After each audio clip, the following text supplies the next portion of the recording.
Good morning, students. Today I am going to explain the grammar topic determiners.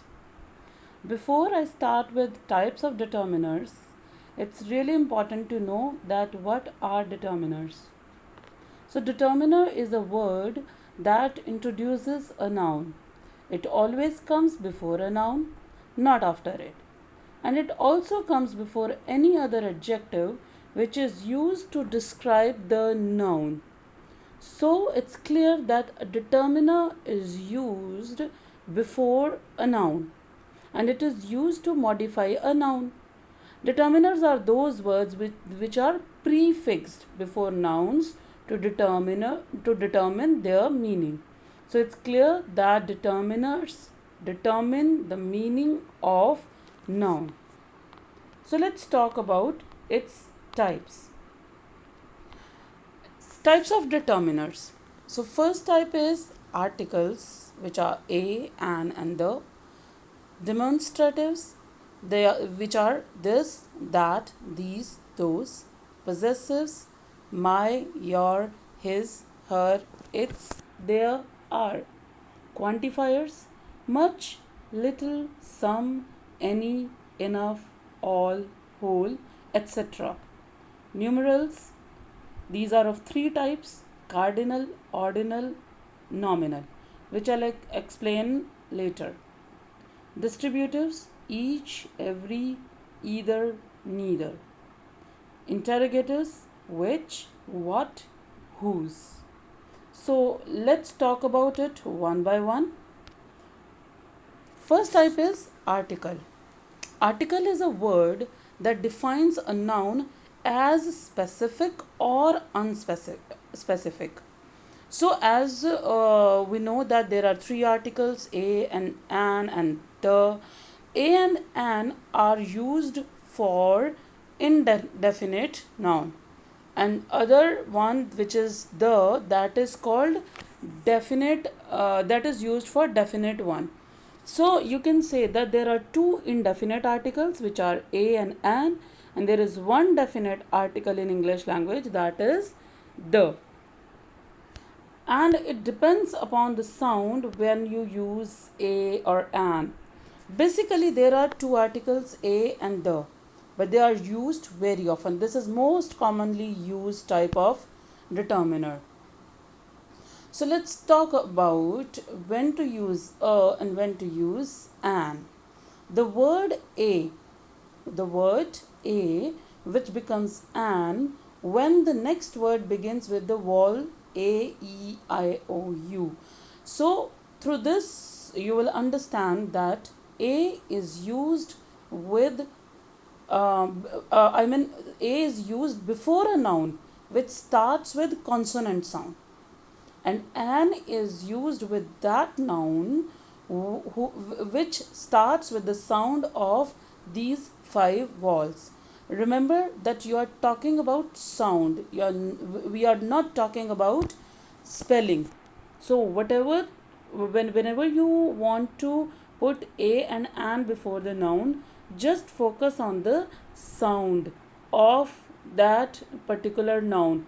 If the first sound which is produced is a consonant, then you will use a, and if the sound is vowel sound, then you will write down an.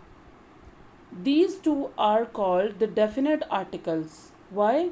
Because the noun it goes with it is indefinite or general. You use a and an articles only when you are talking about something which is not special one, something which is not definite one. You are talking about general things or ordinary things. Then you use a and an. So let's talk about the. The meaning of article a is similar to one, but one is stronger. So you can also say that why we have to use a and not one, because both of them are telling you about the quantity and that is one only. But one is stronger. When you use the word one, this is more stronger and gives more emphasis. It is possible to say I have a book, and you can also tell this sentence in other way, that is I have one book. But second sentence, when you say I have one book, then you emphasize that I do not have two or three or some other number of books. I just have one book. So you are emphasizing on this point that you have one book. Now comes the other article, that is the. The word the is known as indefinite article and indicates a specific thing. The difference between sentences, like if you say I sat on a chair or if you say I sat on the chair. What is the difference between these two sentences? The difference is in second sentence when you use the word, the determiner, you are trying to tell that that particular chair is specific and definite. So it's clear that when you want to use a and an, then noun must be a kind of thing which is indefinite or which is not specific one. But if you are talking about something specific, something special, and something definite, then you will use the article. Now come to the next type, that is possessive. Possessive, as it is clear from the word possess, it means this determiner is talking about possession or ownership of a noun. Possessives tell you about the belongingness, means to whom that particular thing belongs. So these are called possessive. For example, this is my car. In this sentence, my is possessive determiner and it is used before a noun which is car. So to whom that car belongs? My means to me, my car. And then his, in this house, is this his house? Now his house. House is noun. His is possessive determiner. Her mom is very kind. Now mom is noun and her tells about the belongingness. Whose mother is she? Her. So now these are the examples of possessives. So let's talk about numerals, a word expressing a number. Now it's clear from the word numerals that we are talking about number. Number of what? Number of what? Number of noun. Am I clear? So let's talk about numerals. There are three types of numerals. One is cardinal, second is ordinal, and third is nominal. We'll talk about it one by one. Cardinal. Cardinal numbers are also known as counting numbers, which are used to count the things. Cardinal numbers tells us how many. For example, we have 2 dogs. You are telling about exact quantity 2. He is 6 years old. Now you are using that counting number 6. So here it is called cardinal. Let's talk about next type of it, that is called ordinal. So ordinal numbers are used to tell the order of things.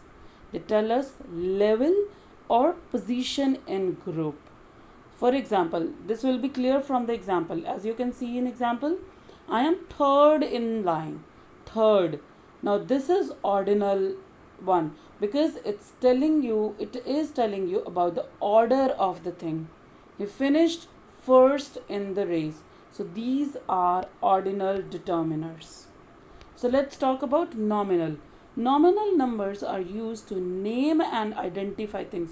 Of course, you will use numbers here, but these numbers will be used to identify or to give name to something, to some noun. So nominal numbers can be single or grouped numbers. For example, number of a train, of a bus route, and when you are using it, then you will call it nominal. Take route number 56 to bus stand. So here 56 is the number which tells you about name, or it is giving name to that particular noun. So let's talk about interrogatives. Interrogatives are those determiners which are used for asking questions. It's clear from its name. The examples of interrogatives are So now these are the interrogative determiners. What, whose, which. So let's talk about examples. What meal do you want to eat for dinner? Now what here is interrogative determiner. Which school do you prefer? Which is determiner here, which is interrogative. Now let's talk about demonstrative. Demonstrative is a kind of determiner which demonstrates and functions as pointers of a particular noun. Demonstratives indicate the position or location of a noun. This is really important that it tells you about the position or location because they are pointers. They will point at some noun. So the demonstrative determiners in English are this, that, these, those. This is used for singular, the thing which is near to you. This laptop is mine. That is again used for singular noun, but you are talking about a thing which is far from you, like you are pointing at it. That car is hers. Then these is used for plural noun. As you see in the example, these cookies are great. Again, it is pointing at cookies. Those pens are mine. So again, those is used for plural noun, and it tells you about it. It points out, or it is a kind of pointer. Those pens are mine. So now let's talk about quantifier. Words that provide information about quantity. It can answer the question how much, how many. As you can see, these two types of questions here. How much? It means you can't count that things. You are asking about quantity, and sometimes you can count also. So quantifiers are actually telling you about the quantity, whether it is countable or uncountable. So let's talk about quantifiers. Some of quantifiers, these are not all the quantifiers, but few of them are here. Some, any, many, more, much, few, enough, little, etc. They all are telling you about the quantity. For example, I have enough money, we have much money, she has few friends. So they all are telling about quantity. Let's talk about distributive. These determiners are used to consider members of a group separately, as you can see by distributing it. You can see in the name distributive. So when they divide the group or separate the group rather than collectively, we are not talking about collective thing. We are talking about the things in separate. So these are called distributives. Each and every, like each child received a present, again distributive. Every child is in the world, spellings are wrong here. Every child in the world deserves affection. Then comes either and neither. There are two chairs here, you can take either of them. Neither chair is any good. They are both too. T-double-O must be there, too small. So this was the explanation. Thank you so much.